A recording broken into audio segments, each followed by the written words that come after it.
पिछले क्लास में हम लोग कैच मेमोरी पे थे। ठीक है, तो कैच मेमोरी जो है, हम बता रहे थे कि मेन मेमोरी और प्रोसेसर, इस दोनों के बीच में कैच मेमोरी आता है। तो यहाँ पर दो कॉन्सेप्ट आता है कैच के बारे में। एक आता है कैच मिस, कैच मिस, और एक आता है कैच हिट। आखिर कैच मिस कब होता है और कैच हिट कब होता है? मान के चलो कि ये हमारा कोई प्रोसेसर है।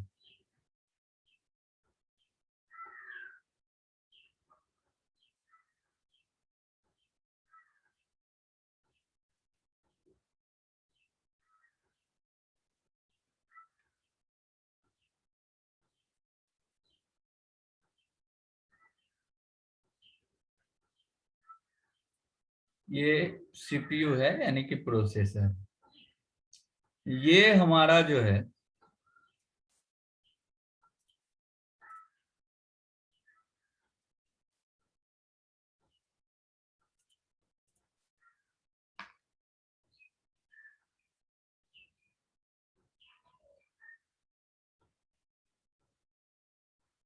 ये कैच मेमोरी है।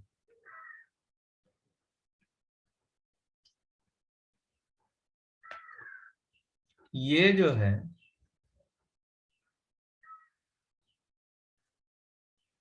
मेन मेमोरी,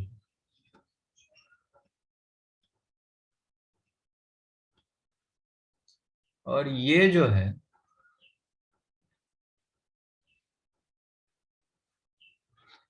वो सेकेंडरी मेमोरी है।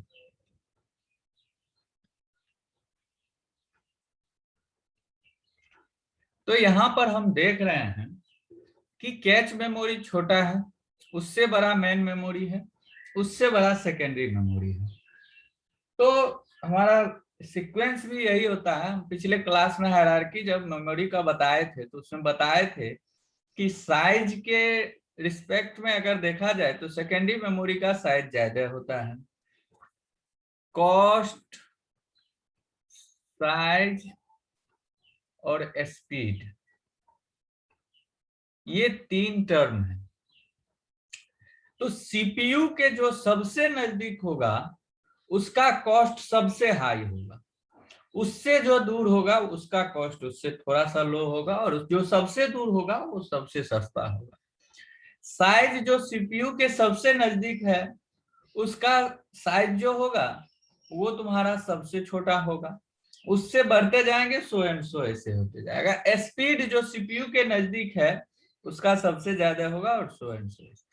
अब ये दो चीज है, कैच मिस और कैच हिट।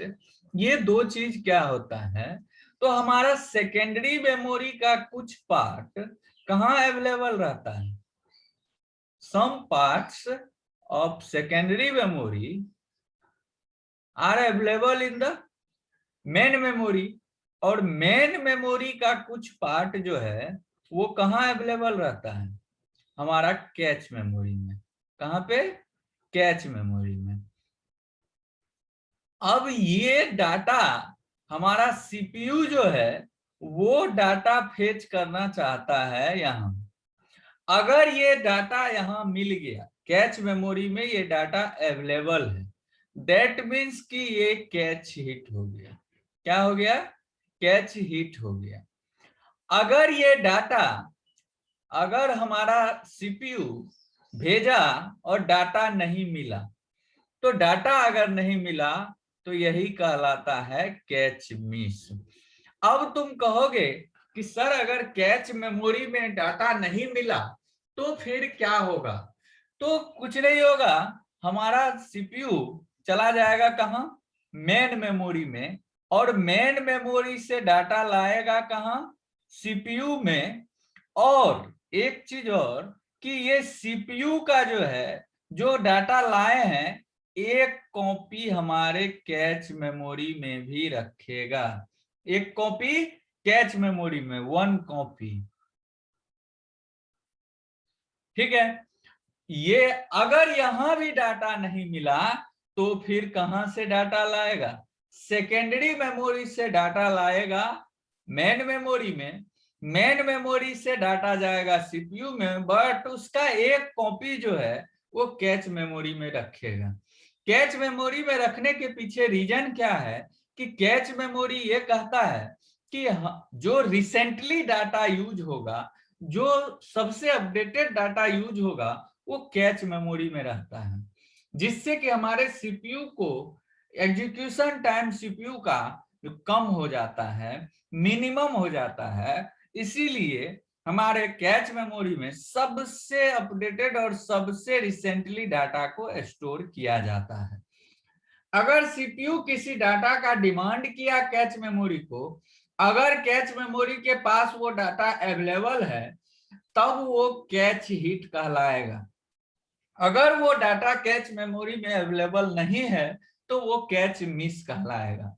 अगर अवेलेबल नहीं है तो उस डाटा के लिए मेन मेमोरी के पास जाएगा और मेन मेमोरी से डाटा सीपीयू में आएगा और उसका एक कॉपी हमारे कैच मेमोरी में भी रहेगा। और अगर मेन मेमोरी में भी अवेलेबल नहीं है तब वो डाटा सेकेंडरी मेमोरी से उठा के मेन मेमोरी में लाएगा और तब मेन मेमोरी से डाटा सीपीयू में जाएगा और सीपीयू वो डाटा का एक कॉपी हमारे कैच मेमोरी में भी रहेगा। कोई कंफ्यूजन इसमें तो बोलो।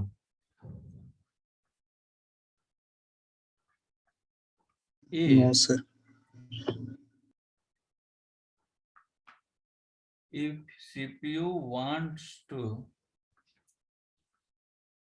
fetch a data from cache memory,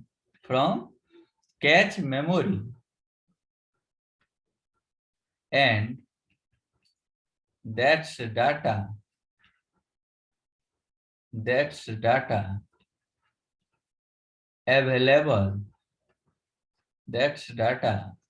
available in cache memory,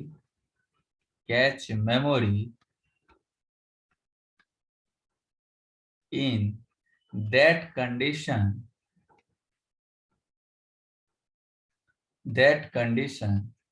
catch hit,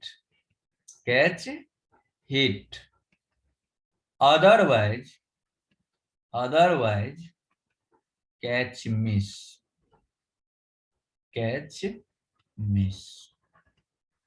इसमें कोई कंफ्यूजन तो बोलो। ये पहला पॉइंट हो गया।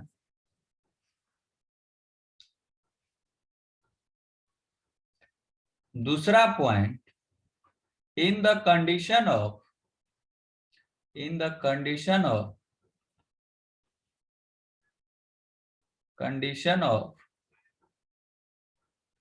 catch miss, CPU will be go to main memory,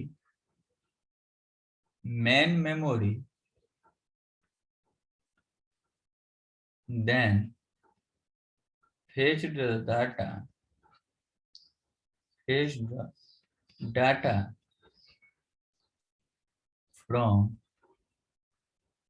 main memory,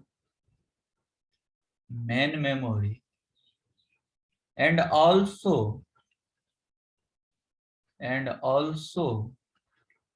one copy of that data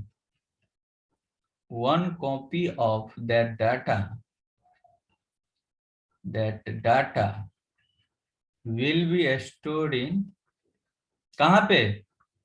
will be stored in, कहां पे जी?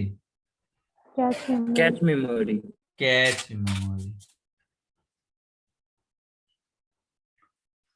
कोई कंफ्यूजन इसमें तो बोलो। कैच मिस क्या होता है और कैच हिट क्या होता है, इसका बहुत यूज होगा, हम देखेंगे आगे। इसका जब मैपिंग पढ़ेंगे तो उसमें कैच मिस और कैच हिट का यूज होगा। तो अगर कैच मिस और कैच हिट में किसी भी तरह का कोई प्रॉब्लम हो तो बोलो।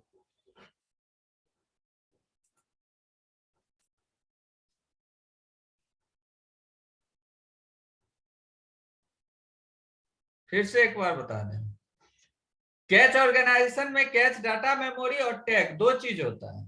कैच डाटा मेमोरी क्या करता है, तो हमारे जो भी डाटा है उसको मेन मेमोरी का डाटा ब्लॉक वाइज डिवाइड किया जाता है और उस ब्लॉक का एक अपना टैग बनाया जाता है।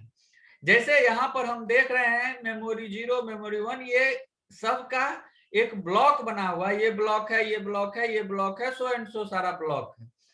उस ब्लॉक का कोई ना कोई टैग होगा, जैसे इस ब्लॉक का टैग है 1010, तो वो यहाँ पर कैच टैग मेमोरी में 1010 स्टोर है।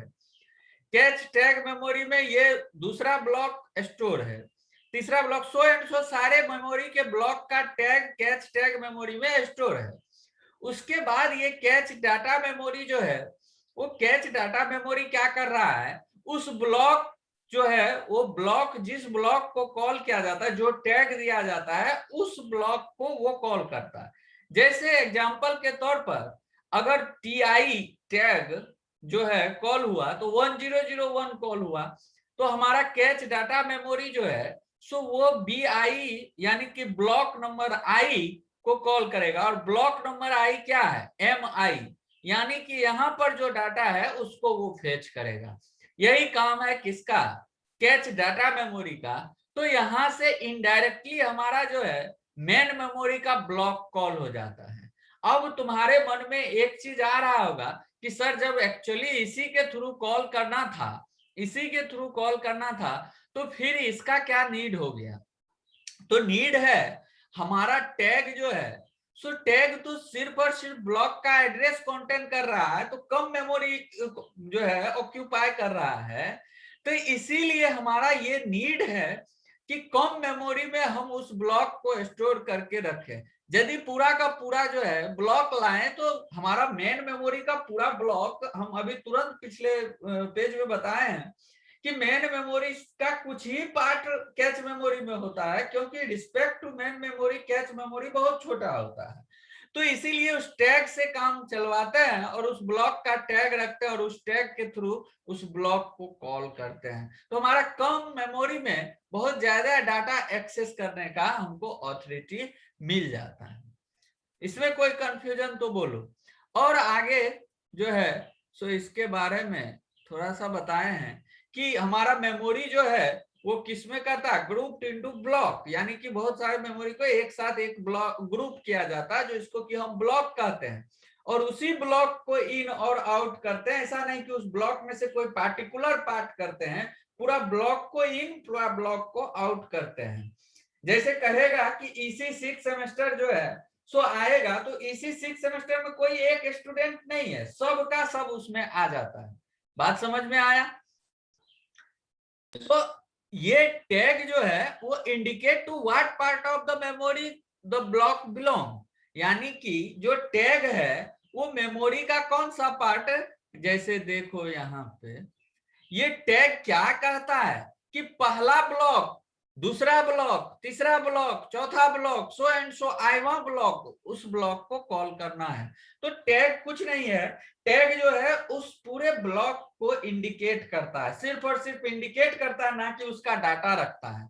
जब उस ब्लॉक के डाटा का जरूरत होता है तब कैच डाटा मेमोरी के पास जाता है और उस ब्लॉक का टैग उसमें लोड होता है और उस टैग के थ्रू मेन मेमोरी से सारा डाटा ले आता है, जिसके कारण कम मेमोरी रहते हुए भी हमको इस 1010 को खोजना तो नहीं पड़ा ना। इस ब्लॉक को मेन मेमोरी मान के चलो 4 GB है, तो 4 GB को खोजना पड़ेगा ना वहां 4 GB में। लेकिन अगर उसका टैग है तो टैग से तुरंत उस मेमोरी के उस पार्ट पर पहुंच जाएंगे हम। कोई कंफ्यूजन तो बताओ।